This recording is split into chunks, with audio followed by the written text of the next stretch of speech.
اور اس فورس کو کہا جاتا ہے کہ کسی شخص کو اس دیوار میں کسی بھی برادری کو یا کسی بھی اینٹ کو یہ اجازت نہیں ہونی چاہیے کہ وہ اس کا سیمنٹ اکھاڑے یا سیمنٹ کو کمزور کرے، اور اس فورس کا نام ہوتا ہے پولیس۔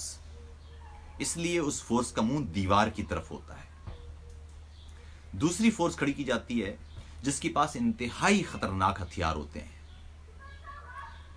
اور اس کو کہا جاتا ہے کہ کوئی بھی بیرونی طاقت اس دیوار کی طرف منہ نہ کرے۔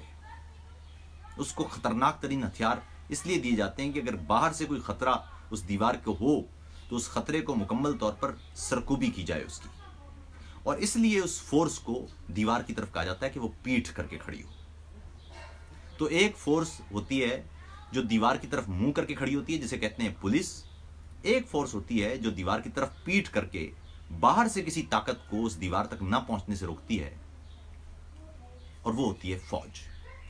جب آپ یا کسی بھی ملک میں فوج دیوار کی طرف پیٹھ کرنے کی بجائے دیوار کی طرف یعنی اپنی قوم کی طرف وہ منہ کر لیتی ہے تو اس کے پاس موجود خطرناک ہتھیار وہ اس ملک کے لیے قاتل ہوتے ہیں۔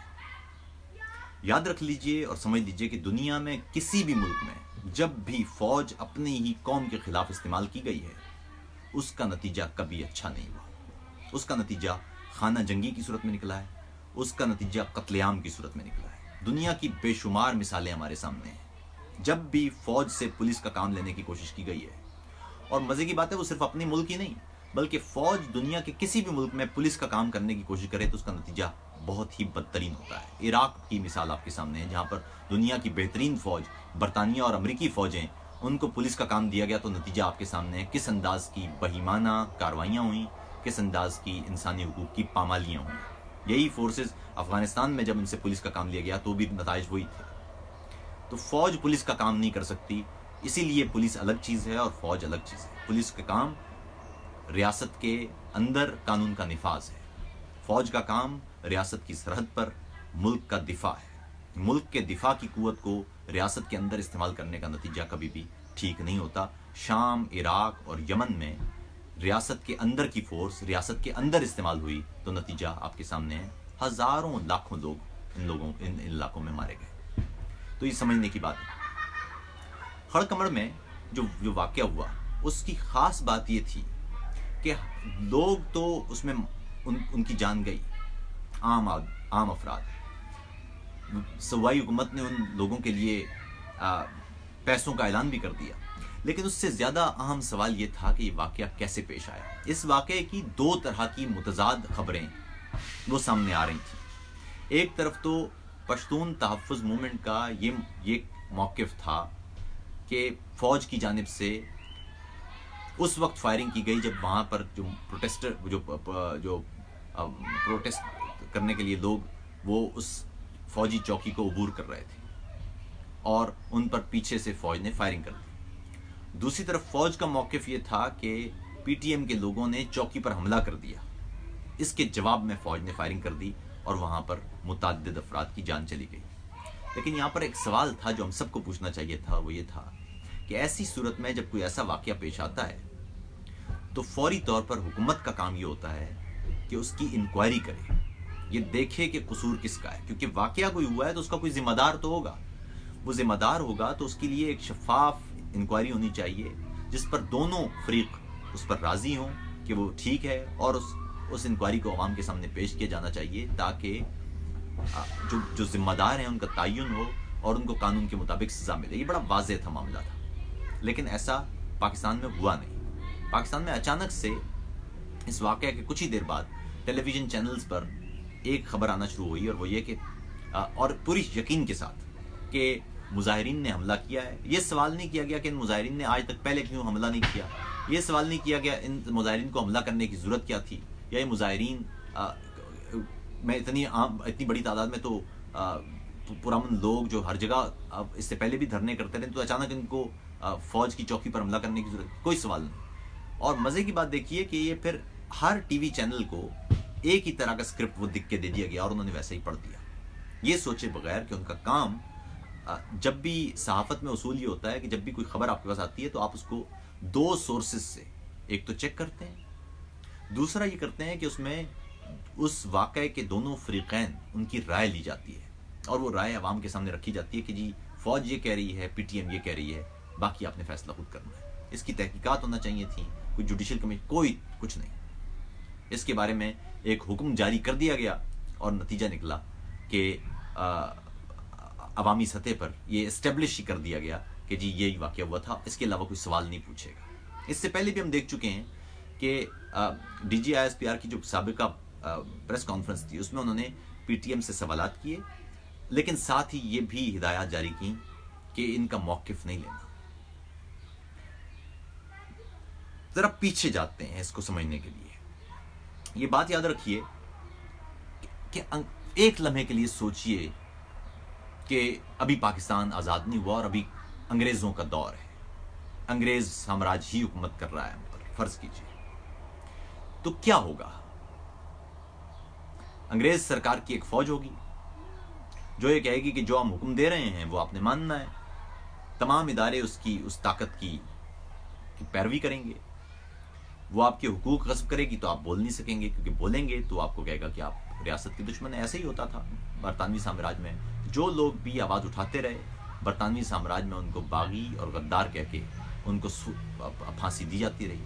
بڑے بڑے نام ہیں جن لوگوں کو برطانوی سامراج میں صرف احتجاج کرنے پر باغی اور غدار قرار دے کر ان کو پھانسیاں دی گئیں. یہ سب کو معلوم. تو فرض کرتے ہیں کہ اس وقت یہاں برطانوی سامراج ہے تو کیا ہوگا؟ آپ بولیں گے تو کیا آپ کو کہا جائے گا؟ آپ کو کہا جائے گا کہ آپ ریاست کے باغی ہیں، آپ کو کہا جائے گا کہ آپ غدار ہیں. ایک چیز اور سمجھنے کی ضرورت ہے، وہ یہ کہ جب پاکستان بنا تھا تو پاکستان اصل میں تھا کیا؟ پاکستان میں جو مغربی بازو تھا ہمارا، اس میں خیبر پختونخوا کا علاقہ تھا، یعنی جسے NWFP کہا جاتا تھا، نارتھ ویسٹ فرنٹیئر پروونس. اسی طرح ایک پنجاب کا علاقہ تھا، ایک سندھ کا علاقہ تھا. 1948 مارچ میں پاکستان نے بلوچستان کا علاقہ بھی قبضے میں کر لیا. اس طرح یہ ایک علاقہ بن گیا. مغربی پاکستان یہ تھا. مشرقی پاکستان جو تھا وہ ریاست بنگال کے دوست سے ہوئے. مغربی بنگال بھارت کے پاس چلا گیا جہاں جو ہندو اکثریت کا تھا، اور مشرقی بنگال مشرقی پاکستان بن گیا. اس طرح سے یہ پاکستان کی تعمیر یا تخلیق ہوئی تھی. لیکن یہ پانچوں علاقے ان کی اپنی تاریخ، اپنی ان کی تہذیب، اپنی زبانیں، اپنا ایک کلچر، اپنا تمدن، یہ سب الگ الگ تھا. یہ سب کے سب قرارداد لاہور کے ذریعے آپس میں جڑے تھے. قرارداد لاہور یہ تھی کہ سب اپنے اپنے طریقے سے چلیں گے، سب کی اپنی زبان بھی رہے گی، ان کے اپنے قوانین بھی خود بنائیں گے، تعلیم کا بھی مرکز میں کچھ بنیادی نوعیت کی جو وزارتیں وہ رکھ دی جائیں گی. یہ تھا بنیادی معاملہ. لیکن ہوا یہ کہ جب پاکستان بن گیا تو سینٹرلائز کر دیا گیا سارا معاملہ، وفاق، ہر چیز. اس کا نتیجہ یہ نکلا کہ زبان بھی امپوز کر دی گئی. اسی طرح تاریخ ختم کر کے کہا گیا کہ جی آپ کی پچھلی تاریخ ہزاروں سال کی وہ ایک طرف ہو گئی، اب ختم ہو گئی، اب سے ہم یہ ہیں. اب کوئی بندہ کہتا ہے جی میں پنجابیوں کہتے نہیں، آپ پنجابی نہیں، آپ پاکستانی کہیں اپنے آپ کو، یا آپ مہاجر نہیں، آپ پاکستانی کہیں، یا آپ پشتون نہ کہیں کیونکہ پشتون سے ہمیں خوف. سمجھنے کی بات یہ ہے کہ انہی قوموں نے تو پاکستان بنایا تھا.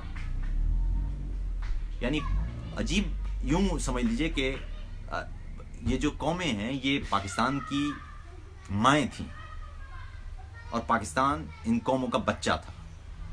بچے کو کہا گیا کہ آپ باپ بن جائیں. اردو زبان ہندوستان میں تمام زبانوں کی بچی ہے. اردو زبان کو کہا گیا کہ آپ ماں بن جائیں. یہ ہے بنیادی الٹا معاملہ اس پورے جھگڑے کا. تو مسئلہ یہ ہوا کہ جو پی ٹی ایم کا معاملہ ہے اس پہ سوال کچھ پوچھنے کی ضرورت تھی جو کہ نہیں پوچھے گئے. میڈیا نے اپنا کام درست انداز سے نہیں کیا. اب معاملہ مجموعی طور پر یہ ہے کہ ایک طرح سے مارشل لا کی سی کیفیت ہے. عدلیہ جس کا کام ہے کہ پاکستان میں انسانی حقوق کی فراہمی کو یقینی بنانا، انسانی حقوق کی خلاف ورزیاں نہ ہونے دینا، وہ خاموش ہے. حکومت جن کا کام ہے کہ پاکستان میں پاکستان کے دستور کو، پاکستان کے قانون کو ہر صورت میں لاگو کرنا، وہ بھی خاموش ہے. آپ غور کیجئے کہ وزیر اعظم عمران خان صاحب نے کرکٹ پر کئی ٹویٹ کر دیے ہیں لیکن اس واقعے پر ان کا کوئی ٹویٹ نہیں تھا. پھر دوسری اس کے بھی آگے آ جائیں. میڈیا کا کام ہے کہ وہ حکمرانوں کے درمیان اور عوام کے درمیان ایک بفر زون، ایک ایسا برج بنے تاکہ عوام کی بات بھی حکمرانوں تک پہنچے، وہ بھی خاموش۔ تو آپ خود بتائیے، جب کسی علاقے میں، کسی خطے میں یا کسی ریاست میں بنیادی نوعیت کے ادارے اپنا کام کرنا چھوڑ دیں یا غیر فعال ہو جائیں، اس ریاست کا مستقبل یا بقا کیا وہ خطرے میں نہیں پڑ جائے گی؟ یہ بے حد ضروری سوال ہے، بے حد ضروری سوال۔ مجھے یاد پڑتا ہے کہ میں جب پیدا ہوا تو اس وقت ملک میں ضیاء الحق کا مارشل لا تھا، ہمیں پڑھایا گیا، جو کتابیں آپ نے پڑھی بھی ہوں گی، میں نے بھی وہی پڑھی وہ کتابیں، لیکن مجھے 1999 تک یہ ساری کہانی سمجھ میں آ گئی تھی کہ کیسے مہرے چل رہے ہیں، کیسے بن رہے ہیں، اس ملک میں اصل طاقت کس کے پاس ہے، طاقت کا منبع کیا ہے، خوف پیدا کیوں کیا گیا ہے۔ ہم پیدا ہوئے تو ہم نے سنا جی پاکستان نازک صورتحال کا شکار ہے، پاکستان حالت جنگ میں ہے، اور وہ آج تک حالت جنگ ہماری ختم نہیں ہوئی۔ سوال یہ تھا کہ یہ حالت جنگ کیوں ہے، سوال یہ تھا، اور یہ میں بے شمار دفعہ خود سے سوال پوچھتا تھا، آس پاس کے لوگوں سے سوال پوچھتا تھا کہ مسئلہ کیا ہے۔ بھئی ہندوستان کے خطے کی سب سے زرخیز زمین وہ ہماری ہے، ہمارے ہاں آبادی کا ریشو 60%، ہماری جو 60% آبادی ہے وہ انڈر 30 ہے، تو ترقی نہ ہونے کی وجہ کیا ہے؟ تو نتیجہ یہ نکلا، یا میں ہمیشہ یہ نکال پایا، اور خاص طور پر 1999 تک جب مشرف کا مارشل لا لگا تو میں اس نتیجے پہ پہنچ چکا تھا کہ بھائی مسئلہ ہے کیا اس خطے کے ساتھ۔ اس خطے کے ساتھ بنیادی مسئلہ یہ ہے کہ یہ خطہ دستور کو کچھ نہیں سمجھتا، یہاں پر پوجا کی جاتی ہے طاقت کی۔ اگر آپ طاقت کی پوجا کر رہے ہیں تو آپ کو، اور اس کے بعد پھر محب وطن کے سرٹیفکیٹ ہیں یہاں پر۔ اسی ملک میں مادر ملت فاطمہ جناح کو عمر کے آخری حصے میں وہ غدار قرار دیا گیا ہے۔ اسی ملک میں مجیب الرحمان کو، جس نے پاکستان کی تحریک میں کلیدی کردار ادا کیا، بنگال سب سے آگے تھے بنگال کے لوگ پاکستان بنانے میں، کہتے ہیں کہ 200 کلومیٹر اس بندے نے کوئی سائیکل چلائی تھی محمد علی جناح کی ایک تقریر سننے کے لیے، وہ بھی غدار۔ سندھ اسمبلی میں پاکستان کے حق میں پاکستان کے ساتھ الحاق کی پہلی قرارداد ہندوستان کی پہلی اسمبلی تھی جس نے قرارداد منظور کی، اور وہ قرارداد جی ایم سید نے پیش کی۔ جی ایم سید بھی غدار ہے۔ تو بنیادی سوال یہ ہے کہ اگر جس ملک میں تمام تر قومیتوں کے عوامی نمائندے غدار ہونا شروع ہو جائیں گے یا ان کو غدار پکارا جانا لگ جائے گا اور آپ سوال نہیں کریں گے تو وہ ملک ترقی کیسے کرے گا؟ اس ملک میں جس شخص پر بھی غداری کا الزام لگا ہے اس شخص کو دیکھیے، اور اگر آپ کھوجیں گے تو پتہ چلے گا کہ وہ بات ٹھیک کر رہا تھا، ریاست نے جان بوجھ کے اسے دھکیل دیا ایک طرف، اور پھر آخر میں نتیجہ یہ نکلا کہ اس نے یا تو ریاست سے ہی کنارہ اختیار کر لیا، یا تو اپنا راستہ الگ کرنے کی کوشش کی، یا سمجھ لیا کہ اس ریاست سے میرا کوئی لینا دینا نہیں ہے۔ یہ ہے بنیادی معاملہ۔ پاکستان میں پی ٹی ایم کی جو تحریک شروع ہوئی، یہ مجھے یاد ہے، اور مزے کی بات دیکھیے، ایک اور بات بھی سمجھ لیجیے، 4-5 سال پہلے کی بات ہے کہ میں تو خیر 1999 سے مسلسل لکھ رہا ہوں، لیکن 4-5 سال پہلے میں نے باقاعدہ طور پر بولنا شروع کیا، لکھنا شروع کیا کہ بہت ضروری ہے یہ، کیونکہ ایک رائٹر کا کام ہے کہ وہ لکھے، بولے، لوگوں کو بتائے کہ یہ معاملہ سمجھیے، یہ ظلم ہو کیا رہا ہے ہمارے ساتھ۔ تو 4-5 سال پہلے جب میں لکھتا تھا، بولتا تھا، یہاں پر آپ جیسے بے شمار لوگ ہوتے تھے اور ان کے کمنٹ ہمیشہ منفی ہوتے تھے، کوئی گالیاں دے رہے ہوتے تھے، کئی جانے کیا کیا القابات دے رہے ہوتے تھے، لیکن 5 سال کے اندر اندر میں یہ دیکھ رہا ہوں، اس وقت نہ پی ٹی ایم تھی، نہ نون لیگ کا کوئی ووٹ کو عزت دو کا معاملہ تھا، نہ سندھ میں کوئی تحریک ایسی چل رہی تھی لاپتہ افراد کے حوالے سے، نہ پیپلز پارٹی کا اس وقت ضمیر جاگا تھا، کوئی نہیں تھا۔ اس وقت کی بات ہے کہ جب ہم بول رہے ہوتے تھے تو یہاں پر ایک پوری قطار ہوتی تھی، ابھی بھی کچھ لوگ ہوں گے لیکن ایک بڑی تعداد میں وہ لوگ ہوتے ہیں جو بات سمجھتے ہیں، ظاہر ہے وہ بندے ہیں، وہ لوگ ہیں جو اس بیچ میں تیار ہوئے ہیں۔ لیکن عام بات یہ ہے کہ پہلے مجھے ان لوگوں کے جوابات خود دینا پڑتے تھے، اب نہیں دینا پڑتے، اب یہاں موجود ہیں لوگ، اور یہ آہستہ آہستہ یہ قافلہ بنتا چلا جائے گا۔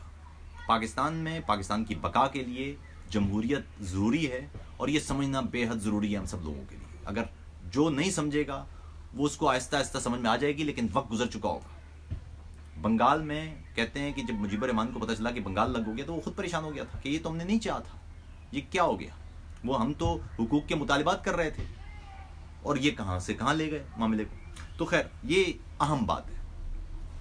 دوسری بات جو مجھے کرنا ہے وہ یہ کہ بہت سارے پی ٹی آئی کے لوگ تھے جو اس وقت پشتون تحفظ موومنٹ میں بھی پیش تھے. مجھے یاد پڑتا ہے کہ پشتون تحفظ موومنٹ کے کئی لوگوں نے، جب میں پچھلے سال یا اس سے پچھلے سال بات کرتا تھا تو پچھلے سال کی بات ہے غالباً شروع کی، پشتون تحفظ موومنٹ کے کئی لوگ آ کے کہا کرتے تھے کہ عاطف بھائی ہم پی ٹی ایم کے بھی ساتھ ہیں اور ہم پی ٹی آئی کا بھی ساتھ دیتے ہیں. یعنی کیوں؟ ان کا جی پی ٹی آئی جی بہت اچھی ہے، تبدیلی لے آئے گی. بات یہ ہے کہ پی ٹی آئی نے پشتونوں کا سب سے، میرے خیال میں پی ٹی آئی میں بہت سارے لوگ ہیں، بہت سارے رہنما ہیں، مراد سعید کیا تو کیسر کیا اور دوسرے کیا، بہت سارے پشتون رہنما ہیں. ان کو چاہیے تھا کہ یہ اپنی قوم اور دیگر پاکستانیوں کا خیال کرتے، انسانی حقوق کی خلاف ورزیاں نہ ہونے دیتے. خود عمران خان ایک طویل عرصے تک انسانی حقوق کی خلاف ورزیوں کے خلاف بولتے رہے، کھل کے بولتے رہے، لیکن آپ نے نتیجہ دیکھا کہ حکومت پر بیٹھتے ہی پی ٹی آئی نے بالکل اپنا راستہ تبدیل کر دیا. میں نے آپ کو پہلے عرض کیا کہ ان کے عمران خان صاحب کے 4 ٹویٹ یا 5 ٹویٹ ہیں جو انہوں نے کیے ہیں کرکٹ پر جب سے ورلڈ کپ شروع ہوا، لیکن ان کا ایک ٹویٹ بھی نہیں ہے جو شمالی وزیرستان میں اتنے افراد کے مر جانے پر، اتنے افراد کے قتل پر انہوں نے کیا ہو یا مذمت ہی کی ہو اس واقعے کی، یا یہ کہا ہو کہ یہ واقعہ ٹھیک نہیں ہوا یا افسوسناک ہوا ہے. کوئی نہیں. یہ ہے خوفناک بات. دوسری بات یہ ہے کہ پی ٹی آئی کے وہ لوگ جو پشتون تحفظ موومنٹ میں بھی تھے، ان کو میرے خیال میں آج ایک خود سے سوال پوچھنا چاہیے کہ انہوں نے یہ جو فیصلہ کیا تھا نہ صرف ان کے اپنے لیے، ان کی اپنی تحریک کے لیے، ان کے اپنے حقوق کے لیے، بلکہ وہ پاکستان کے لیے بھی کتنا ایک سخت فیصلہ تھا یا غلط فیصلہ تھا. اس کا نتائج اب کتنے بھگتنا پڑے. ایک چیز سمجھ لیجئے وہ یہ کہ اکانومی یا سیاست یہ الگ الگ چیزیں نہیں ہیں. اس دنیا میں، ہم جس دنیا میں رہ رہے ہیں، یہ دنیا پولیٹیکل اکانومی کی دنیا ہے. یعنی یہاں پر معاشیات اور سیاسیات یہ جڑی ہوئی ہیں. معیشت اور سیاست الگ الگ نہیں ہوتی. جہاں پر بھی آپ سیاسی نظام کو ڈی سٹیبلائز کرتے ہیں، وہاں پر خود بخود آپ کا معاشی نظام بھی ڈی سٹیبلائز ہو جاتا ہے. اگر آپ معاشی نظام کو توڑ پھوڑ کرتے ہیں تو سیاسی نظام بحران کا شکار ہو جاتا ہے. یہ بڑا سادہ سا کلیہ ہے.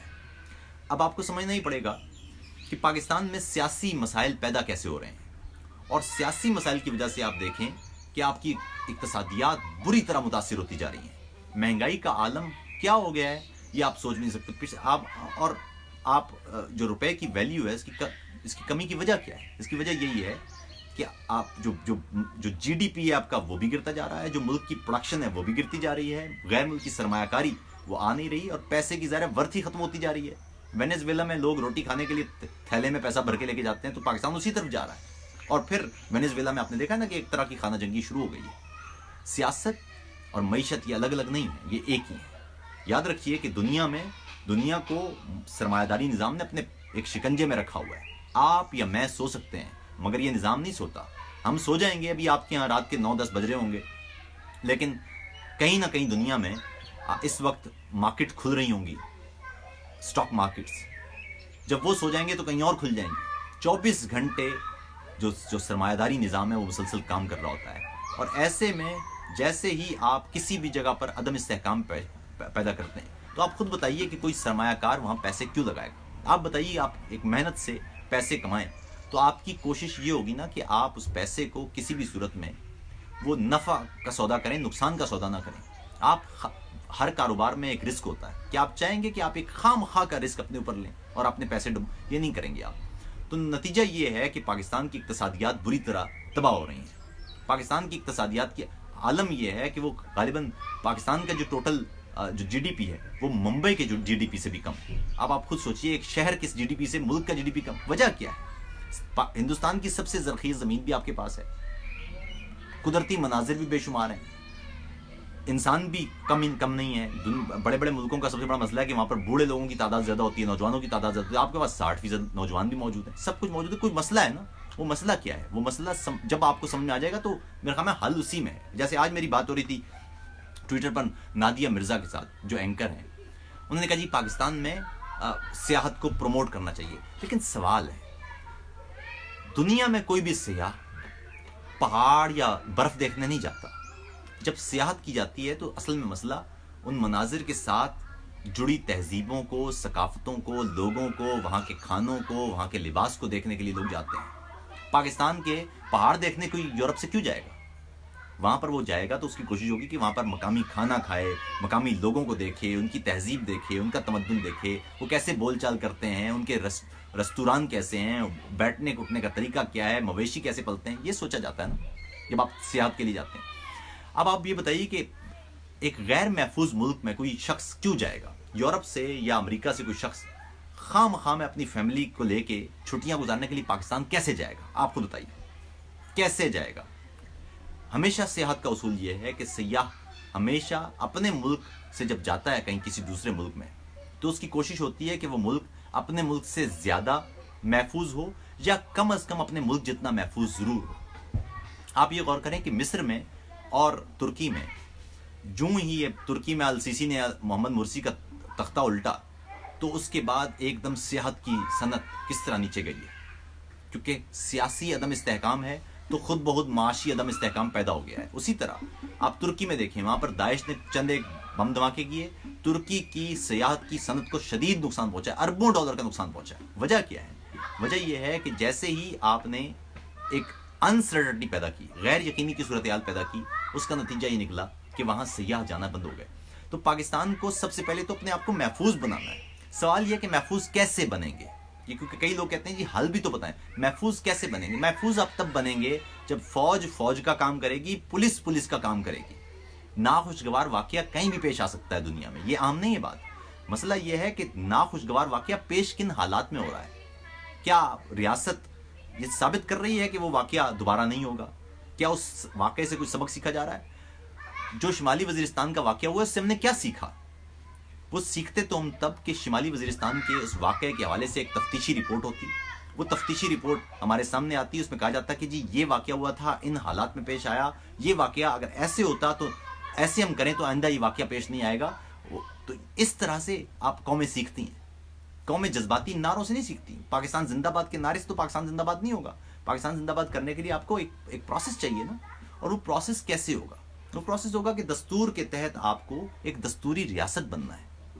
دنیا میں یاد رکھیے تمام نظام چلتے پھرتے بادشاہ وزیر یہ سب چیک کرنے کے بعد دنیا اس نتیجے پہ پہنچی ہے کہ اچھا ملک یا قانونی ملک جس میں انسانوں کو حقوق مل سکیں وہ صرف وہی ہوتا ہے جہاں پر جمہوریت ہوتی ہے، جہاں پر دھرتی والوں کا راج ہوتا ہے۔ برطانوی سامراج ہوتا تو برطانوی سامراج کی ایک فوج ہوتی، ہم اس کے نعرے لگا رہے ہوتے، نہ لگاتے وہ ہمیں قتل کر دیتے، ہمیں غدار قرار دے دیتے، ہمیں باغی قرار دے دیتے، ہمیں پھانسی دے دیتے۔ پاکستان بننے کے بعد بالکل برطانوی سامراج جیسی ایک فوج ہمارے ایک سر پر ہے، اور وہ کہتی ہے جی کہ اگر آپ ہماری بات نہیں کریں گے یا جو ہم نے کہہ دیا اس پر کوئی بھی سوال اٹھائیں گے تو آپ غدار ہو جائیں گے۔ صاحب پاکستانی فوج کا تو نہیں ہے، پاکستان تو 22 کروڑ عوام کا ہے۔ پاکستان میرا بھی اتنا ہی ہے جتنا کسی فوجی کا ہے، کوئی وردی میں ہوگا یا کوئی سویلین ہوگا، اس سے فرق نہیں پڑتا، وہ ملک ہم سب کا ہے۔ اور اس لیے یہ زیادہ محب وطن والا کام، اس سے کام بنے گا نہیں، اس سے ملک مسلسل نیچے ہی جا رہا ہے۔ جب بھی آپ یہ کریں گے کہ ملک کے دستوری ضمانتیں توڑ دیں گے، ملک کی جو دستوری ضمانتیں ہیں وہ یہ طے کرتی ہیں کہ کسی شہری کے فرائض کیا ہیں، حقوق کیا ہیں، جیسے ہی آپ دستوری ضمانتوں کو توڑیں گے نتیجہ واضح ہے، نتیجہ یہ نکلے گا کہ آپ کسی بھی صورت میں۔ اور ایک اور چیز وہ یہ کہ شمالی وزیرستان کے واقعہ اس کو ایک اور طریقے سے بھی سمجھنے کی ضرورت ہے۔ پہلا تو یہ سوال کرنے کی ضرورت ہے کہ اب تک کوئی شفاف تحقیقات کیوں نہیں ہوئی؟ یہ پہلا سوال ہے۔ دوسرا سوال یہ ہے کہ اگر یہ واقعہ پیش آیا ہے تو کیا اقدامات کیے گئے ہیں کہ یہ واقعہ دوبارہ پیش نہ آئے؟ تیسری بات، یہ پروپیگنڈا کرنا، باقاعدہ مہم چلانا، اس کو روک کے کیا ہم قانون کی بالادستی قائم نہیں کر سکتے؟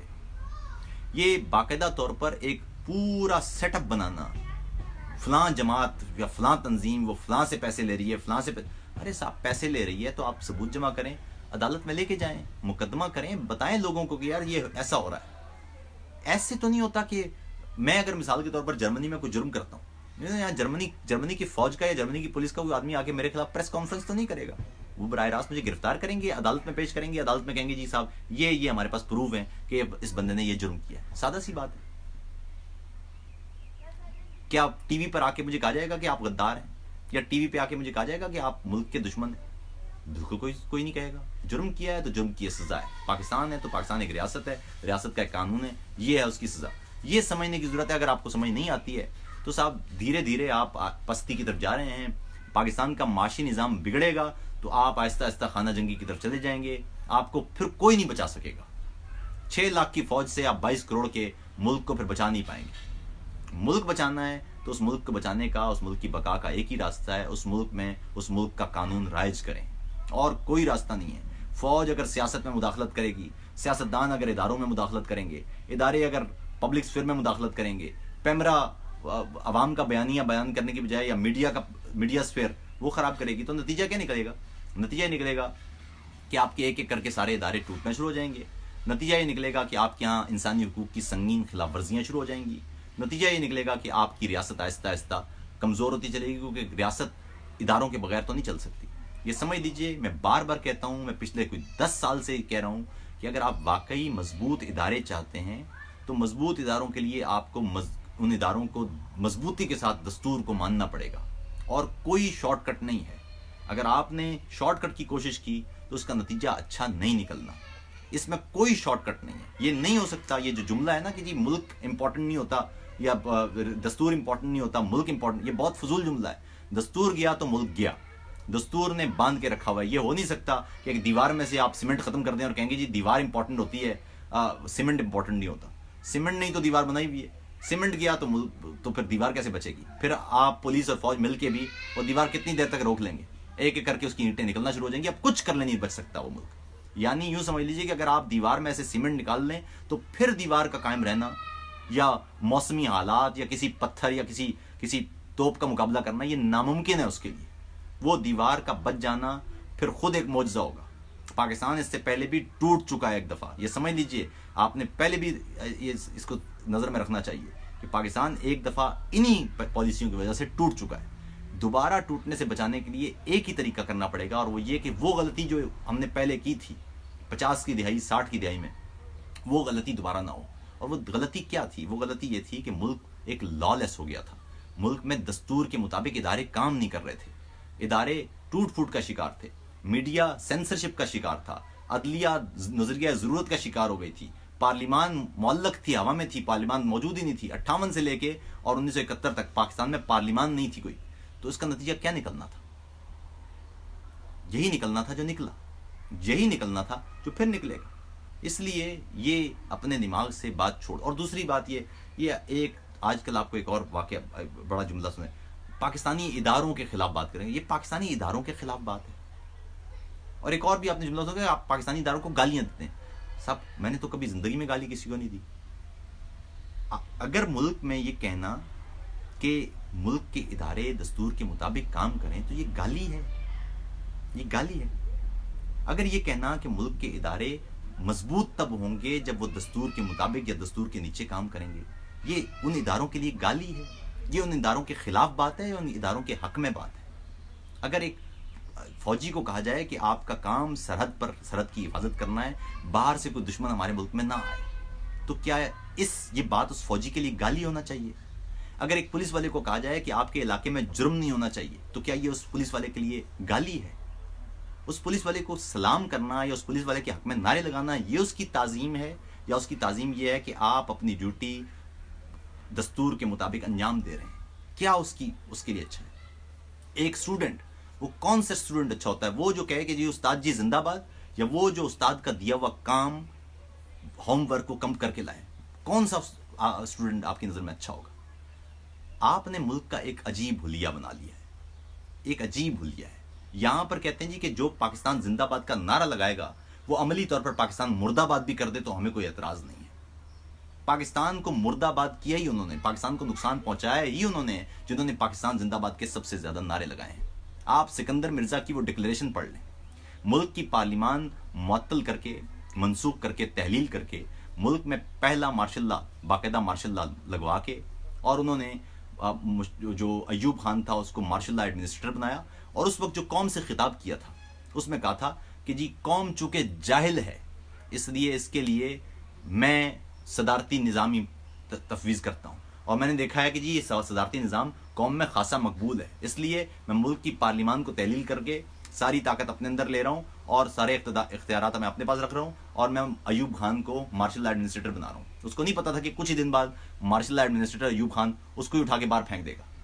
اس کو بندوق کی نالی پہ ایوب خان نے استعفیٰ دلوایا تھا اور خود صدر مملکت بن گیا تھا، اور پھر 10 سال قوم نے بھوگتا، اور نتیجہ یہ نکلا کہ پاکستان بھی ٹوٹ گیا۔ تو اس لیے یہ نعرے بازیوں سے نکل کے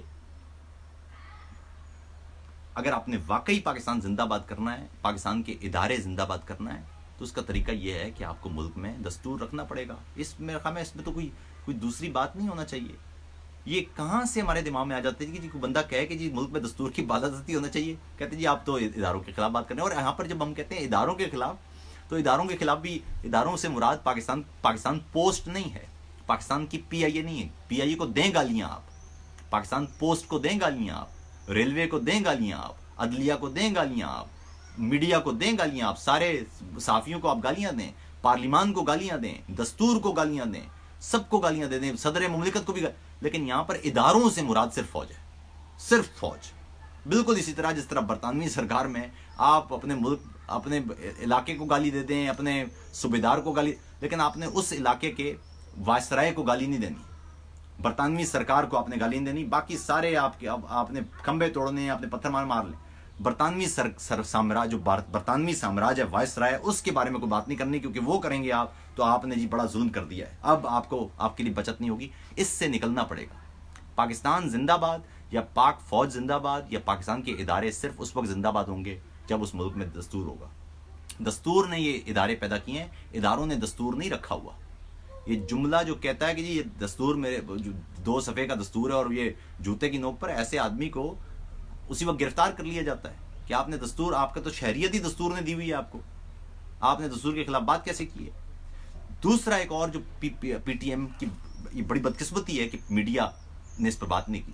پی ٹی ایم کی ایک شروع سے جنوری، مجھے یاد ہے جنوری 2018 میں جب ان کی تحریک شروع ہوئی، میں نے اس وقت ایک ویلاگ کیا تھا، اور اس ویلاگ میں 5 مطالبات تھے ان کے۔ اسلام آباد دھرنے میں ان کے 5 مطالبات تھے، اور مزے کی بات ہے کہ وہ 5 مطالبات اب تک ویسے ہی ہیں۔ کبھی کوئی میڈیا والا کہتا ہے جی کہ 3 مطالبات تھے، کبھی کہتا ہے جی 2 مطالبات تھے، کبھی کوئی سرکاری عہدیدار کہتا ہے جی فلاں ان کے شروع سے 5 مطالبات تھے۔ یہ باقی جو چیزیں ہیں نا، یہ ساری 2 نمبریاں ہیں، کیونکہ دکھ کی بات یہ ہے کہ اگر آپ کو کوئی مسئلہ ہے، کوئی ابہام ہے، تو بڑا آسان طریقہ ہے نا کہ ان کے رہنماؤں کو ٹی وی میں بلائیں، ان سے پوچھیں سوال کہ جی کیا مطالبات ہیں آپ کا یہ مطالبہ قانونی ہے، یہ مطالبہ غیر قانونی۔ ان کے مطالبات تھے، ایک تو راؤ انوار والا معاملہ تھا، راؤ انوار کو گرفتار کیا جائے، اسے قانون کے مطابق سزا دی جائے نجیب محسود کے قتل پر۔ راؤ انوار آج بھی بالکل آزاد پھر رہا ہے۔ ایک اور چیز دیکھیے کہ آج آصف علی زرداری صاحب، ان کو گرفتار کر لیا گیا ہے۔ ملک کے سابق وزیر اعظم نواز شریف وہ بھی جیل میں ہیں، لیکن راؤ انوار جیل میں نہیں ہے۔ یعنی ایک کہہ رہے ہیں کہ یہ 2 لوگ ہیں، انہوں نے کرپشن کی ہے، یہ جیل میں جائیں گے، اچھی بات ہے، کرپشن کی ہے تو ضرور جائیں جیل میں، لیکن ایک بندے نے قتل کیے ہیں، اس کے لیے یہ احکامات نہیں ہیں۔ اس سے بھی آپ ریاست کا رویہ دیکھ لیجیے۔ دوسرا مطالبہ تھا ان کا، جس کو جان بوجھ کے غلط پیش کیا گیا۔ دوسرا مطالبہ ان کا یہ تھا کہ جو جتنی بھی چیک پوسٹ ہیں ان پر مقامی لوگوں کے ساتھ انسانی سلوک کیا جائے، ان کی بے عزتی نہ کی جائے، یا وہاں پر خواتین اہلکار ہوں جو خواتین کو چیک کریں۔ ایک تو یہ سمجھ لیجئے کہ جو چیک پوسٹ ہیں وہ اندر چیک پوسٹ رکھنے کی مجھے سمجھ نہیں آ رہی۔ بات یہ ہے کہ اگر چیک کسی علاقے میں خطرہ ہے تو اس علاقے کے باہر ہوتی ہیں نا چیک پوسٹ، اس کے اندر تو نہیں ہوتی ہیں۔ اگر آپ نے حفاظت کرنا ہے تو آپ یہ دیکھیں گے نا اس علاقے میں کوئی دہشت گرد نہیں آئے گا۔ آپ آپریشن کر لیا، آپ نے علاقے کو ڈی ویپنائز کر دیا، تو اب آپ کا موت ہوگا یہ کہ باہر سے کوئی اور دہشت گرد یا کوئی تخریبی قوت اندر نہ آئے۔ اندر چیک پوسٹ بنانے کا کیا تک ہے؟ آپ کو دیکھنا ہی چاہیے، یعنی دیکھا یہ جائے گا نا کہ پاکستان ہے، پاکستان کی سب سے پہلے بیرونی سرحد ہوگی، اس کو محفوظ بنایا جائے گا کہ باہر سے کوئی قوت آ کے اندر تخریبی کارروائی نہ کرے۔ پھر ایک دفعہ آپ یہ کریں گے کہ جی ڈی ویپنائز کر دیں گے کہ اب اس علاقے میں کسی کے پاس ہتھیار نہیں ہوگا، ٹھیک ہے۔ اس کے بعد اندر چوکیاں بنانے کی کیا وجہ ہے؟ سوات میں آپریشن کے بعد اندر چوکیوں کی وجہ کیا رہے گی؟ چوکیاں تو باہر ہوں گی نا، کہ تاکہ کوئی باہر سے اس علاقے میں آئے نہیں۔ اندر چوکیاں بنانے کا کیا رواج ہے؟ یعنی بالکل اس کی مثال اس طرح سے ہے کہ میں اپنے گھر میں آپریشن کروں، ایک